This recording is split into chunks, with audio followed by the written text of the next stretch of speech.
আসসালামু আলাইকুম। সকলকে আমন্ত্রণ আনন্দ টিভি সংবাদে। আপনাদের সঙ্গে আছি আমি শারমিন মনির। ঘূর্ণিঝড় রিয়াসের প্রভাবে 2 দিন বন্ধ থাকার পর শুক্রবার সকাল থেকে স্বাভাবিক হয় শিমুলিয়া বাংলা বাজার রুটের ফেরি চলাচল। এতে কমে এসেছে যাত্রী দুর্ভোগ।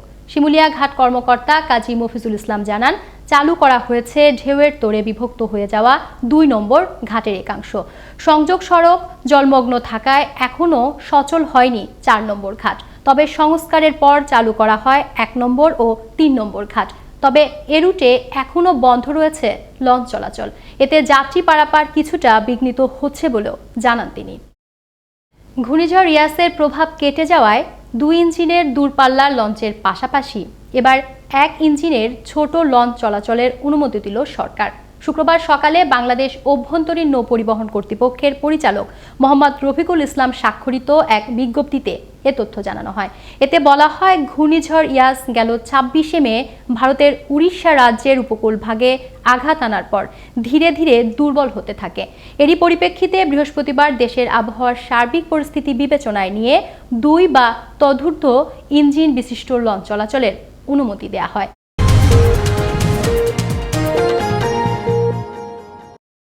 মৌসুমের পরিবর্তনে বাজারে বৃদ্ধি পেল শাকসবজির দাম। চাল, ডাল, আটা, ময়দা ও তেলের দাম স্বাভাবিক থাকলেও বেড়েছে পেঁয়াজের দাম। মাংসের বাজার স্থিতিশীল থাকলেও সরবরাহ কম থাকার অজুহাতে মাছের বাজার রয়েছে চড়া। বিস্তারিত মুসামিয়ার প্রতিবেদনে। ক্যামেরায় ছিলেন আলী আহমেদ। মৌসুমের পরিবর্তনে শাকসবজির দাম বৃদ্ধি পেয়েছে। 50 টাকার নিচে পাওয়া যাচ্ছে না কোনো প্রকার সবজি। এদিকে ইলিশ মাছ ধরা নিষিদ্ধ থাকায় ইলিশ সহ সকল মাছের দাম ঊর্ধ্বমুখী। টমেটো আগে 60 টাকা ছিল, 50 ছিল, মানে 60 টাকা 70 টাকা হয়ে আছে। একটু দাম বাড়ছে আর কি, সিজন স্বাস্থ্য। বিশেষ করে নিত্য প্রয়োজনীয় যে জিনিসগুলি আছে সেইগুলি তো অস্বাভাবিক হারে বেড়ে যাচ্ছে। তো এগুলি মানে স্থায়িত্ব করার জন্য একটা মানে মানুষের ক্রয় ক্ষমতার মধ্যে নিয়ে আসার জন্য যদি চেষ্টা করা হয়, মানুষ স্বাচ্ছন্দ্যে চলাচল করতে পারবে। এখন ওই পরিস্থিতিটা নাই। এখন বাজার একটু খারাপ, মাছের অনেক বাড়তি দাম চলতেছে বাজারে।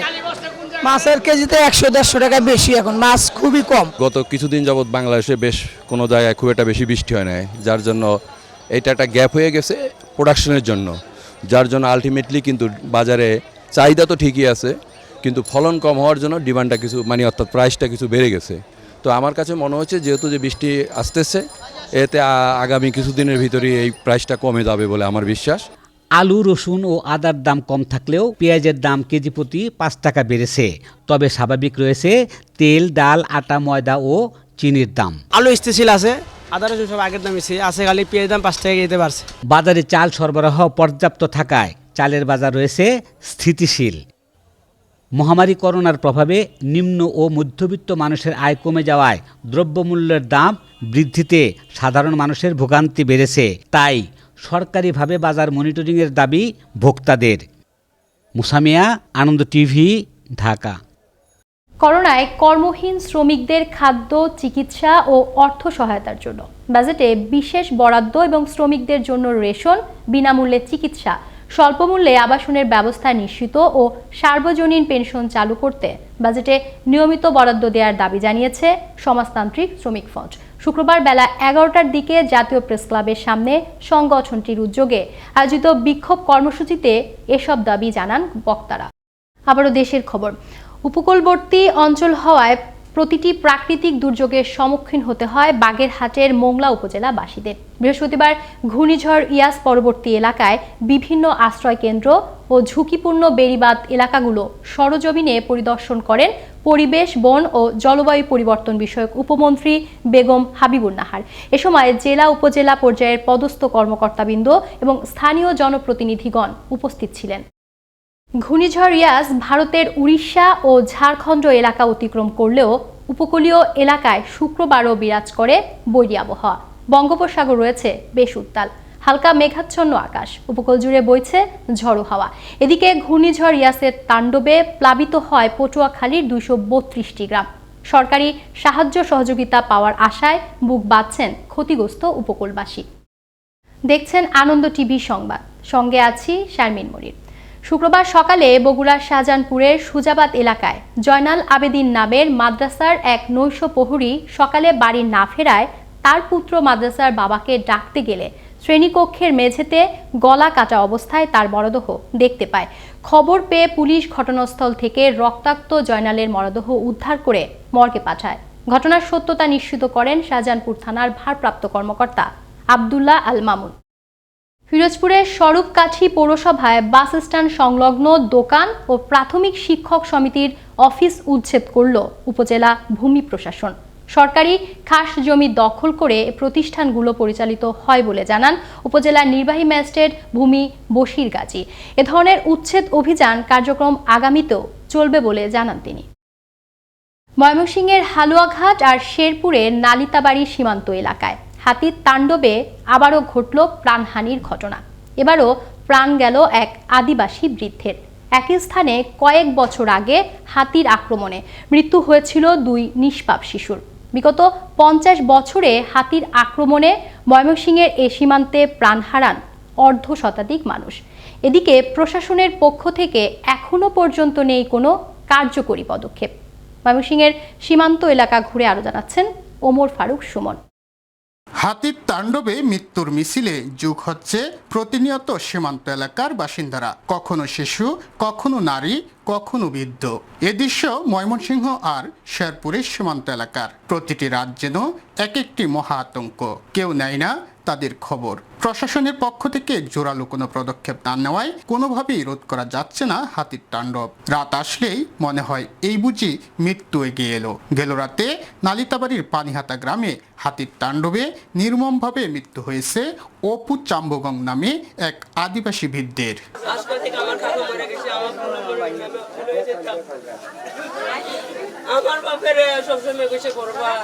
আমরা তো এমনি তো থাকি যে সর্বদাই এই হাতির সঙ্গে লড়াই করে থাকি অনেক বছর ধরে। হাতিয়ে 4-5 জন মারছে।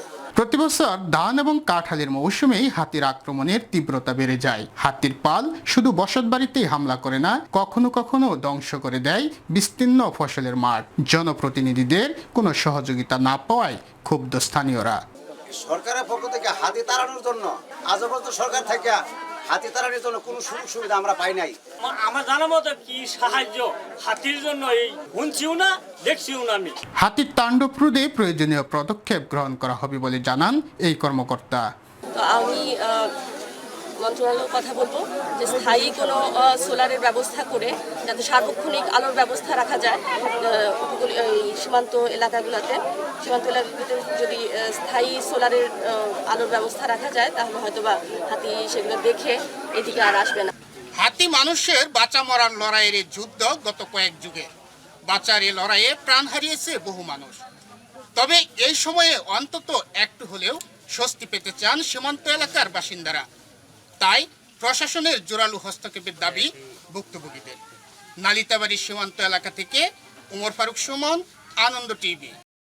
বৃহস্পতিবার সকালে সিরাজগঞ্জ সদরের একটি পরিত্যক্ত জায়গায় হান্নান নামের মাদকাসক্ত এক যুবককে একটি পাইপগান ও দেশীয় অস্ত্রসহ আটক করল র্যাব 12। অস্ত্রগুলো ব্যবহার করে বিভিন্ন সময় ছিনতাই করে আসছিল বলে প্রাথমিক জিজ্ঞাসাবাদে স্বীকার করে আটককৃত আসামি। আটক হান্নানকে সিরাজগঞ্জ সদর থানায় হস্তান্তর করা হয় বলে জানান র্যাব 12-র অধিনায়ক মেজর মশিউর রহমান।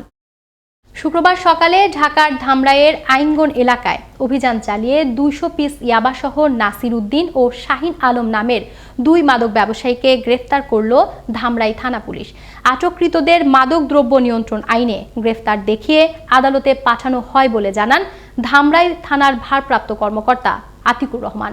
আমরা 200 পিস ইয়াবা সহ আমরা 2 জনকে গ্রেফতার করেছি এবং এই যে এগুলার যে চেইন সেই চেইনগুলা আমরা যে ভেঙে সকল যে মাদক ব্যবসায়ী যারা মাদকের সাথে জড়িত তাদেরকে আমরা গ্রেফতার করব।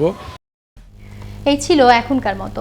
আনন্দ টিভি সংবাদ দেখুন প্রতিদিন বিকেল 5টা 30 মিনিট এবং রাত 9টা 30 মিনিটে। আনন্দ টিভির সঙ্গে থাকার জন্য সকলকে ধন্যবাদ।